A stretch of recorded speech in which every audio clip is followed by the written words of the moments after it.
अस्सलाम वालेकुम friends, welcome to fans kitchen. इनकी बिगिनर சமைக்க தெரியாதவங்க கூட 10 ரூபாய் பொரியை வச்சு 10 நிமிஷத்துல நம்ம பொரி உண்டையோட ஈஸியா பொரி பர்பி எப்படி செய்யறதுன்னு பார்க்கலாம். நீங்க வீடியோ ஃபுல்லா ஸ்கிப் பண்ணாம பாத்தீங்கன்னா நீங்களும் வீட்லயே ஈஸியா இந்த பொரி பர்பியை செஞ்சிடலாம். பொரி பர்பி செய்யறதுக்கு இது போல ஒரு ட்ரே இல்லனா வீட்ல இருக்கக்கூடிய பிளேட் ஏதாவது எடுத்துக்கங்க.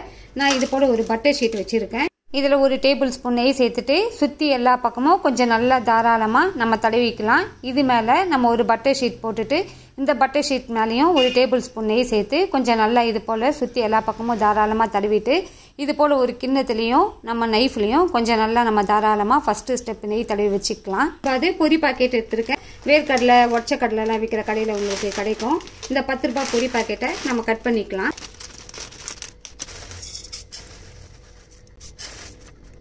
பாருங்க, இதில் 3 கப்பு பொரி வருது.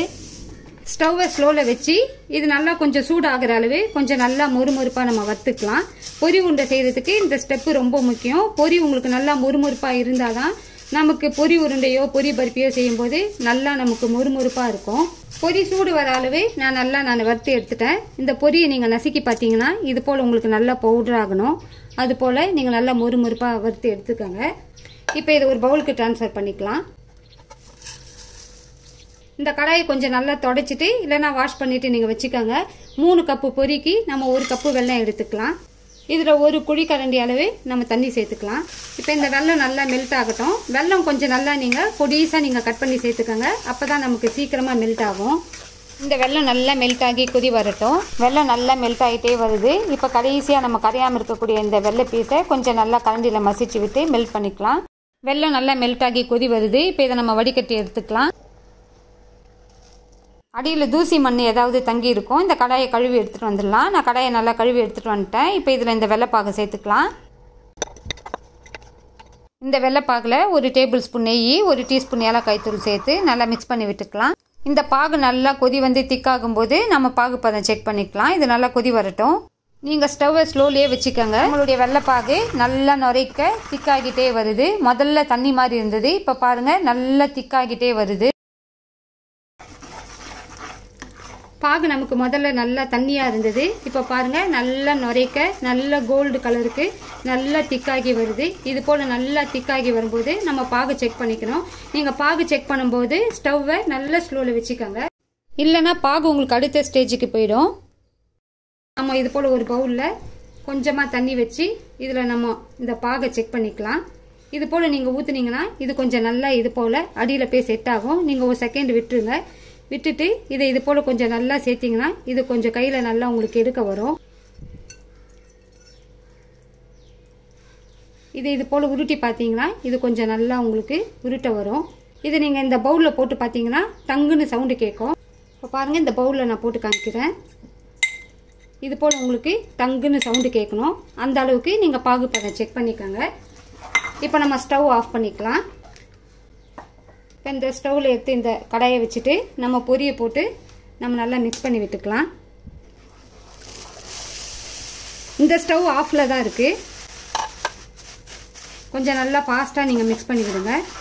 நீங்கள் ஃபாஸ்ட்டாக மிக்ஸ் பண்ணலன்னா வெள்ளைப்பாகு பார்த்தீங்கன்னா கொஞ்சம் சீக்கிரமாக இறுகி போயிடும்.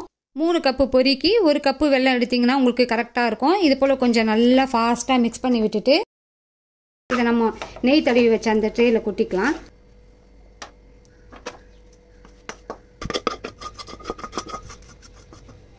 பாருங்கள், கடாயில் கொஞ்சம் கூட ஒட்டவே இல்லை. கிண்ணத்தில் கொஞ்சம் நல்லா நம்ம அழுத்தி விட்டுக்கலாம். நீங்கள் பாகு பதம் செக் பண்ண உடனேயே நீங்கள் செய்யக்கூடிய எல்லா ப்ராசஸும் ரொம்ப ஃபாஸ்ட்டாக செஞ்சுக்கணும். இது நீங்கள் ரொம்ப ஃபாஸ்ட்டாக செய்யலை அப்படின்னா இது சீக்கிரமாக உங்களுக்கு இறுகி போய் நம்ம நினச்ச மாதிரி பர்ஃபி பர்ஃபெக்டாக உங்களுக்கு வராது. பாருங்கள், இது போல் கொஞ்சம் நல்லா செட் பண்ணிவிட்டு நம்ம இது போல் கட் பண்ணி விட்டுக்கலாம். உங்களுக்கு எந்த சைஸுக்கு வேணுமோ அந்த சைஸுக்கு நீங்கள் கட் பண்ணி விட்டுக்கோங்க. இதில் லைட்டாக நீங்கள் இது போல் கோடு போல் போட்டு வச்சிட்டிங்கன்னா போதும். இது ஆறின உடனே நமக்கு ஈஸியாக நமக்கு இதை உடைக்க வரும். இது போல் நைஃப்பில் ஈக்குவலாக கோடு போட்டு வச்சுட்டு நம்ம லாஸ்ட்டாக நம்ம இதை ஈக்குவலாக நம்ம இது போல் கட் பண்ணிடலாம். கட் பண்ணிவிட்டு இது மேலே கொஞ்சம் நல்லா இது போல் அழுத்தி விட்டுருங்க. அப்போ தான் நமக்கு இந்த பொரி பர்ஃபி பர்ஃபெக்டாக வரும். இது கொஞ்சம் நல்லா ஆறட்டும். ஆறின பிறகு நம்ம பார்க்கலாம். நம்மளுடைய பொரி பர்ஃபி நல்லா ஆறிடுச்சு. இப்போ இதை நம்ம இந்த ட்ரேலேருந்து எடுத்துக்கலாம். பாருங்கள், நம்ம பட்டர் ஷீட் போட்டதுனால நமக்கு ஈஸியாக எடுக்க வந்துருச்சு. இப்போ இதை இதுலேருந்து எடுத்துக்கலாம்.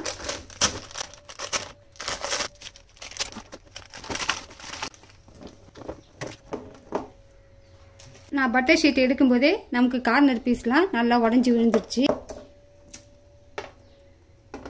பாருங்க. நம்ம இந்த நைஃப்ல கோடு போட்டோம் இல்லைங்களா, அது நமக்கு ஈஸியா எடுக்க வந்துடும். அல்ஹம்துலில்லாஹ் 10 ரூபாய் பொரியில 10 நிமிஷத்துல நம்ம ஹெல்த்தியான பொரி பர்ஃபி ஈஸியா செஞ்சிட்டோம். ஆக்சுவலா பொரி உருண்டை செய்யறதை விட பொரி பர்ஃபி செய்யறது ரொம்ப ஈஸி. பொரி உருண்டையா இருந்தா நீங்க தனித்தனியா உருண்டை பிடிக்க வேண்டி வரும். ஆனா இந்த பொரி பர்ஃபியை ஈஸியா நீங்க ட்ரேல இது போல கொட்டி கட் பண்ணிடலாம். நீங்க பிகினர்ஸா இருந்தீங்கன்னா பொரி உருண்டை செய்யும் போது நீங்க ரொம்ப ஃபாஸ்டா நீங்க உருண்டை பிடிக்கணும். உருண்டை பிடிக்கும் போது கொஞ்சம் சூடாவும் இருக்கும். அதே நேரத்துல நீங்க லாஸ்ட் வரைக்கும் உருண்டை பிடிச்சி முடிக்கிறதுக்குள்ள அது பாகு கொஞ்சம் இறுகி போறதுக்கும் சான்ஸ் இருக்கு. ஆனா இந்த பொரி பர்ஃபியை நீங்க அது போல எந்த ஒரு பிரச்சனையும் இல்லாம ஈஸியா செஞ்சிடலாம். நான் ஏற்கனவே என்னுடைய சேனல்ல பொரி உருண்டை வீடியோ நான் அப்லோட் பண்ணியிருக்கிறேன். டிஸ்கிரிப்ஷன் பாக்ஸ்ல லிங்க் கொடுக்குறேன். உங்களுக்கு வேணும்னா செக் பண்ணி பார்த்துக்கோங்க. என்னுடைய இந்த வீடியோ உங்களுக்கு யூஸ்ஃபுல்லாக இருந்ததுன்னா லைக் பண்ணுங்க, கமெண்ட் பண்ணுங்க, உங்களோட ஃப்ரெண்ட்ஸ் அண்ட் ரிலேட்டிவ்ஸ்க்கு ஷேர் பண்ணுங்க. இது போல யூஸ்ஃபுல் ரெசிபிஸ் வீடியோஸ்க்கு என்னோட சேனலை சப்ஸ்கிரைப் பண்ணுங்க. இன்ஷால்லா நெக்ஸ்ட் வீடியோவில் பார்க்கலாம். அஸ்ஸலாமு அலைக்கும். தேங்க்யூ.